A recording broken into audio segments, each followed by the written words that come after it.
All right, I've got 2 minutes after the hour. We'll go ahead and jump on into our presentation today. Thank you so much for taking some time to join us, and we'll just make sure everybody's in the right place. This is comparing 3 accounting and operational systems. This is webinar number 3 of the 3-webinar series, Manufacturing Capabilities. This is what we're going to be talking about today. Just a quick shot at our agenda. We'll take a look at why we want to compare solutions, what kind of value that provides us, the solutions at a glance, the 3 systems that we're talking about just at a very high level, general manufacturing capabilities, and we'll dig into specific features around bill of materials, work order, and MRP. We'll have a quick look at where do they fit. A lot of determining the right solution is about fit, and we'll hear more about that. And then we'll have our audience poll, and we hope to have some time for Q&A. And the next steps for today, we're going to try to get our presentation in today in 30 minutes. So stand by with us. Just introductions. I'm your speaker today. I'm Alicia Anderson. I'm in Blythe Coast Marketing Department. I've had about 19 years of experience in sales and service and marketing around ERP and CRM solutions, and I appreciate y'all joining me today. Again, a quick shot at what the webinar series is all about. At first, we touched on finance and reporting capabilities across the 3 solutions. That was back in September. Last month, we talked about distribution capabilities, and of course, today, manufacturing capabilities across the 3 major solutions. You'll note that all the presentations will be available on demand for you to take a look at if you would like to after this presentation today. So let's take a minute to talk about why we would bother comparing solutions. What kind of knowledge or value does that give us? In our market, we work with Sage 100 a lot, and Dynamics and QuickBooks are often what we see as incumbent solutions or competing solutions. And people repeatedly ask us, how can we narrow down our options? How can we take a look at solutions side by side to help us really narrow down our short list? So there's a couple of reasons why we're providing this content today to folks out there who are in that process. The buying process today, as you undoubtedly know, mostly takes place online. Everyone's doing online research independently of vendors or partners. There's a lot of information out there. I mean, trust me, there is way more information than you probably have any interest in looking at about ERP and CRM solutions. But not a lot of direct comparison information. Once you've narrowed down your short list, people ask us, how can we really compare? What's the difference and what's the best one for me? And so that's why we're putting this information out there for you. Also, one of the reasons it relates to the features directly of the systems themselves. Our industry has changed so much. There's been so much consolidation in the industry and technological advancement that everybody takes advantage of, that outside of a purely vertical type of solution, the market has evolved in a way that features are mostly the same across solutions, and we'll see evidence of that today. And so really more it's about fit than really features at this point. So I want to start today by just presenting a really quick overview of the solutions that we're discussing and put them into some context for you at a really high level. So we are looking at Sage 100, Dynamics GP, which is formerly Dynamics or Great Plains, you may be familiar with, and QuickBooks. So we're taking a really high level at the solutions that we see that are solidly mid-market. And let me, while you're kind of taking a quick look at this, and again, I'll provide this presentation to you, so don't feel like you have to write all this down or absorb all of it right away. But I want to call out a couple of things specifically. We'll look at software costs in particular. That's always, as a buyer of anything, I know that's where my eye goes first, and I'm sure you're very interested in knowing more about software costs. We're only talking about software here, just licensing. Not any services for implementation or support or customization. And do note that if you need server licenses or things like that, hardware, infrastructure, those are not included either. And so we're just kind of trying to boil it down to the software license itself. Very big ranges there, right? But just to give you a baseline of information. Also wanted to talk a little bit more about solution expansion. by this, we mean the capability of the system to integrate to other enterprise-wide functionality. So today we're talking about manufacturing, but of course that's just one part of your business. We want to talk about solutions that can expand. They're surrounded by an ecosystem of third-party solution providers to add capabilities and industry features that you might need from the software. So these solutions really specialize in offering that ecosystem of supporting solutions. So with that said, let's jump right in to comparing capabilities and giving some ratings to these solutions, which is always interesting. So general manufacturing capabilities. So we want a system that can deliver a complete, consistent, and current product production information, right? You have to manage those materials, components, assemblies, getting a lot of tight control over what your finished goods are, your costs, helping to reduce costs, hopefully, being sure that you're increasing productivity and profitability through managing all those capabilities. And like I said, solutions are very similar these days. Sage 100 and Dynamics GP both get a 3 out of 4 star ranking on just general high-level manufacturing capabilities. QuickBooks is there with 1 star, some capabilities, but not highly optimized around that. So let's look a little bit more specifically around what I mean by that. In Sage 100, you've got some enterprise-wide production management. So it's not just manufacturing capabilities, but those are integrated out with inventory, with sales order, of course, with finance. So you really have a great high-level view of what's going on in your business. It should be noted that Sage 100 is somewhat basic in manufacturing capabilities. It checks off all of those boxes that companies are looking for with manufacturing. But there is a much deeper set of manufacturing capabilities in a system that is called Sage ERP X3. A lot deeper manufacturing capabilities, and we'd be glad to answer any more questions about that, or of course there's tons of information on our website.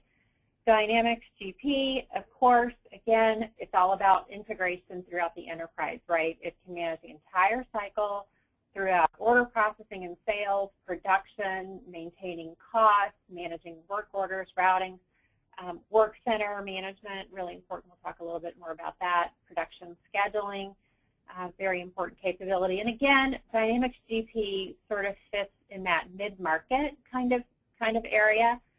Much deeper capabilities for manufacturing, similar to X3 in a product called Dynamics AX. So if you're looking for really deep manufacturing, complex systems, process manufacturing, compliance issues, you're going to want to be looking at X3 or AX. QuickBooks, sure, it's got some manufacturing capability in its enterprise version. It's called Advanced Inventory. So just from the name alone, you see that you're probably not going to have much in the way of super deep capabilities there, but we'll dive in and check it out. Bill of materials, of course, this is kind of the number one requirement for manufacturing or light assembly in a business. Bill of materials allows you to easily create and maintain a detailed bill of all the components and charges and costs that are going to make up your finished items that you're manufacturing and your sub-assembly components. And we're in luck because Sage 100 and Dynamics GP handle bill of materials very efficiently. Lots of really strong features around bill of materials for either deeper manufacturing or a light manufacturing type of setup. QuickBooks also has some capabilities there, so it gets 2 stars. Let's dig into some more specific functionality. So Sage 100, engineering change control, and that facilitates the recording of bill structure changes, really important in a changing and agile manufacturing environment.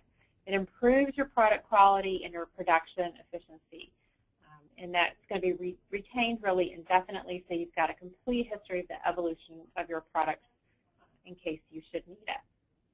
Also records disassembly. Some folks are requiring this up to 99 levels, so lots of robust data there, 99 levels of subassembly. You can create sales kits and integrate those in with your manufacturing.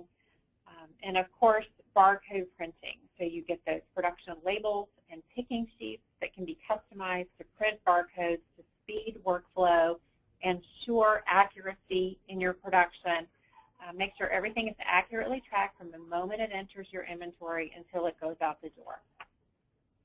Dynamics GP has some really nice features in the bill of materials that can substitute items or suggest items for components that don't have sufficient inventory quantities. It's a very smart, very intelligent system. Engineering change management, very similar. You want to keep pace with accelerating markets and build in that agility, and the engineering change management provides manufacturers with an easy way to collect and review changes to orders before they're authorized. So some good checks and balances there. QuickBooks, 500 item limit per bill of materials, so you've got some limitations there, and some limited sub-assembly capability. There's some workarounds that you can configure in QuickBooks to get around that, but it's got pretty basic capabilities. Let's talk about work order processing, which is our next important category of manufacturing capabilities. Work order, of course, getting you that complete control of the manufacturing process itself, the production process. You can see those up-to-the-minute work in process orders and parts. It's really important if you're in assemble-to-order, engineer-to-order, or make-to-order business. So again, we see Sage 100 and Dynamics GP getting 3 out of 4 stars. They are strong capabilities, maybe not as deep as a more high-end type of enterprise solution. QuickBooks, 1 star. If you really want to make it happen, you can. We'll take a look at that a little more deeply. In Sage 100, work center capacity inquiry and schedule capacity reporting indicate your capacity commitments against what's called your work centers. So the information about your work centers can be graphically displayed in detail, showing the start date, work order number, and committed hours for that work center, so you can do all that good planning. Scheduling information can be maintained for each work order. Forward scheduling to calculate due dates based on a specified release date and lead times if you have those. Backward scheduling to calculate release dates based on a specific due date that you might have from a customer. You can also reschedule, of course, the work order after it's been released. Again, those bar-coded documents to really ensure a lot of accuracy and tracking. Nothing gets missed along the production process. Dynamics GP, they call their work order processing, they call it manufacturing order processing, just a different name, no big deal. Tracks, again, cost, routing to MRP, so that is very inclusive type of solution there. Ability to mass change multiple orders at one time, that could be useful in specific scenarios. Automated scheduling, again, scheduling is a big deal. With the ability to calculate start and due dates automatically based on the routing used. So it's a routing-driven type of scheduling. QuickBooks, a work order in QuickBooks is basically a modified sales order. So you can see if you really want to process a work order, you certainly can do that. It's not integrated to production in a way. It's basically a tracking mechanism. So let's move on to MRP, Materials Requirements Planning. MRP is going to help you quickly take into account and evaluate your demand based on a couple of things, right? Open sales, so what's been sold and what's going to be sold, projections, right? As well as your supply, so taking a look at inventory stock levels and open purchase orders. So it's taking a look at both ends of the spectrum to help you keep the materials you need in stock at all times. And again, 3-star rating, some good capabilities, solid stuff for Sage 100 and Dynamics GP. QuickBooks, a 1-star rating, again, for MRP. So for Sage 100, you can see that you can do that projected demand, get projected demands to ensure that you've always got adequate on-hand raw material, but not too much on-hand raw material, right? Consolidate the requisitions by warehouse group so you've got a tighter workflow.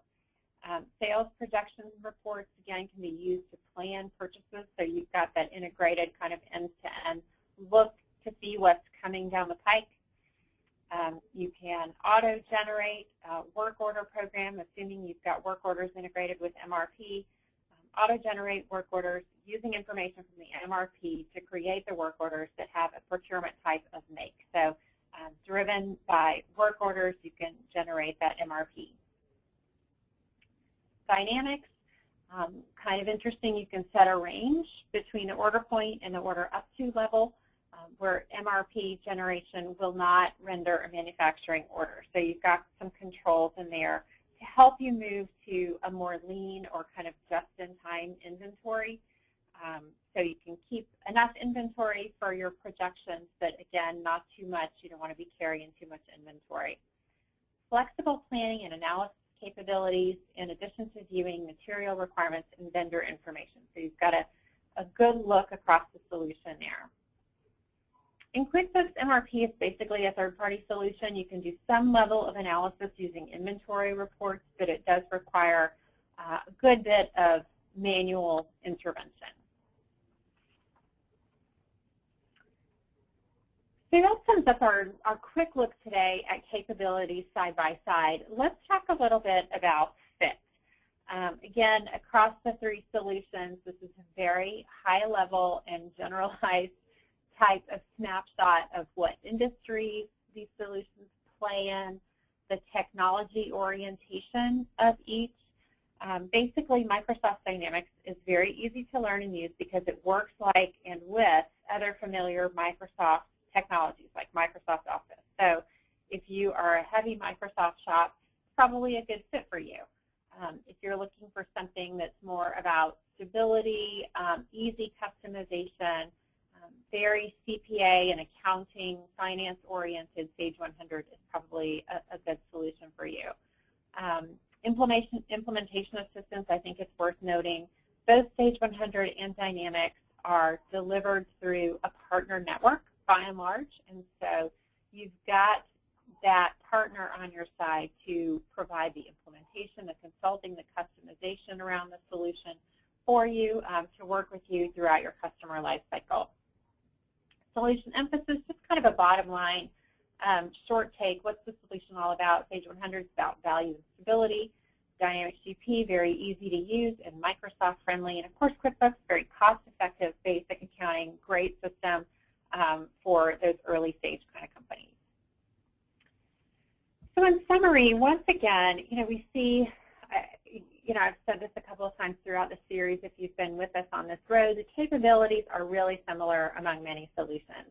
If you're going to get really specific and granular, you're going to find a few differences, but generally they're very similar in features. What's different is how they fit and kind of the personality of the solution and how that matches your business. So really understand the priorities for your business. What's important to your business? Is user friendliness important? Is security important? I mean, just know what's important in your business and use that to create your short list of solutions when you're in the market for new ERP. It's helpful to work with a partner who has a lot of tools in their toolbox, right? If you're working with a partner who only sells a Sage system, well, guess what? If all you have is a hammer, then every problem looks like a nail, and they're going to recommend Sage. So work with a partner who has a lot of different vendors that they're working with. They can analyze your needs more objectively. Just a good recommendation. So let's do our audience poll. If you've been with us for a while, you know that this is the best part of the webinar. What is the greatest challenge you're seeing with your current solution? Accurate cost analysis, shipping orders on time and accurately, outdated technology, or something else? And so you should be seeing the poll now. And so I'll give you guys just a few seconds to respond to the poll to make sure everybody's paying attention today. Good. It looks like we're getting some folks voting. 43% of you have voted, so I'll give you just a few more seconds. Oh, you guys are doing great. 71% have voted. Just a few more seconds to get those votes in. Looks like we're stalled out at 71%, but that's really good. And I'm going to close the poll out now.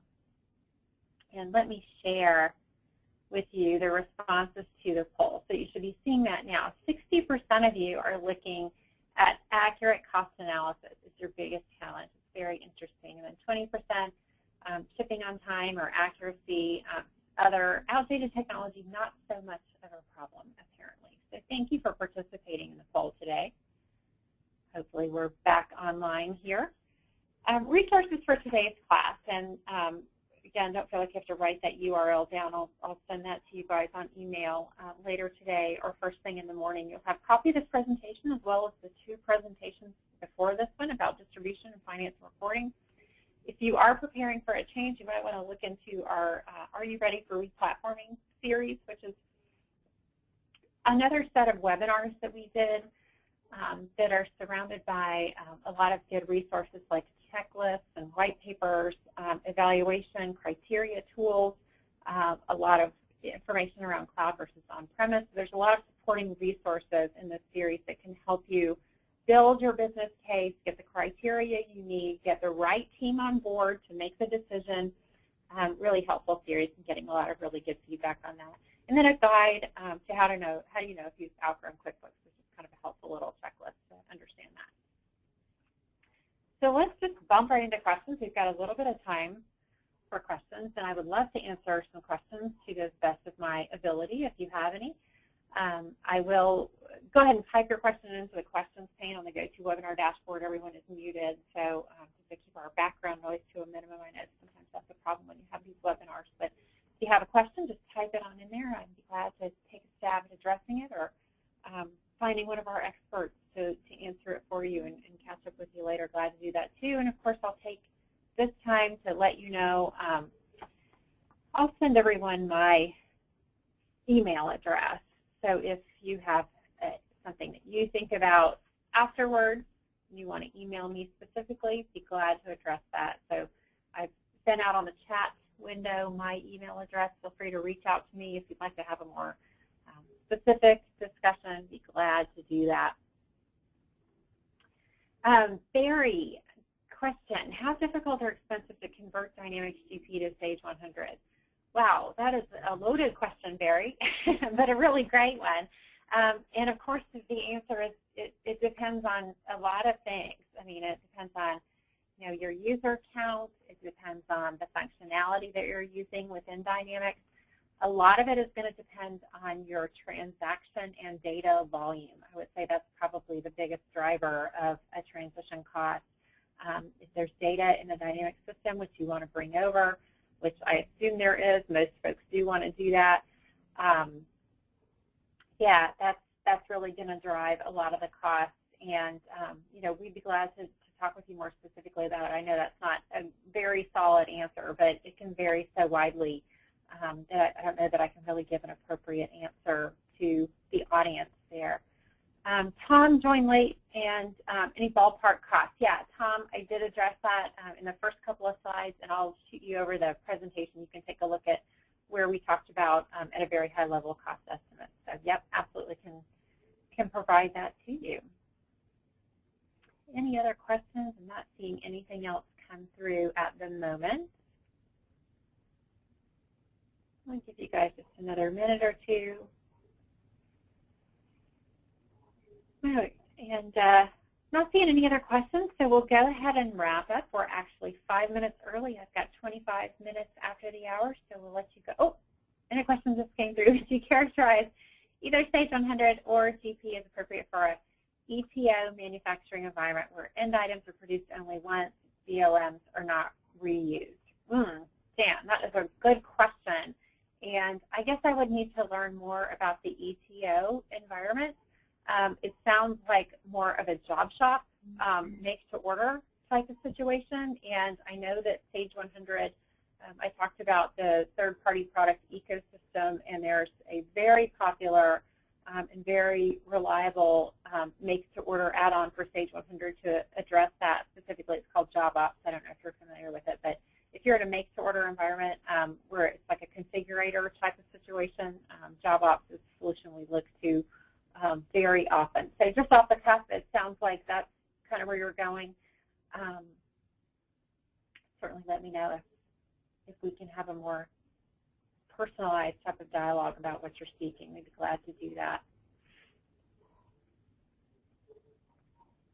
Any other questions or comments today? Tom, again, asking, Sage or Dynamics GP make it easier to convert from an old platform more so than any other provider? You know, I have to give a lot of props to Sage for making conversion easy. There are data conversion tools from a lot of the kind of starter systems, QuickBooks, Peachtree, of course, which is in the Sage family. Data conversion is something that we work with a lot. Again, you know, everybody kind of wants that. No one wants to lose their old data when transitioning to a new system. Dynamics, a little bit more challenging because they are so Microsoft oriented. So Microsoft architecture really dictates the data structure there, and so it's a little bit more, a little bit less flexible, I think, in terms of data conversion. So, yeah, I mean, I think both systems is totally possible. It's just the flexibility and the ease of use that makes the difference there. And every customer that we work with that goes to Sage wants to do that, and so we're very accustomed to solving that problem, bringing that data over. Awesome. Really good questions. You guys are got some good questions out there. Awesome. Well, we'll go ahead and wrap up. I want to thank you guys for attending today, and those of you that have been with us since September. I appreciate your participation. I hope there was some value to our series, and I'd love to, you know, of course, have your feedback. You've got my email. Please let me know what you thought about the series, if you thought it was helpful and great, or if you thought it, you know, stunk and we should try something else. I'd love to know either way. But have a great rest of your afternoon. Certainly reach out to me if I can answer any specific questions. And thank you so much.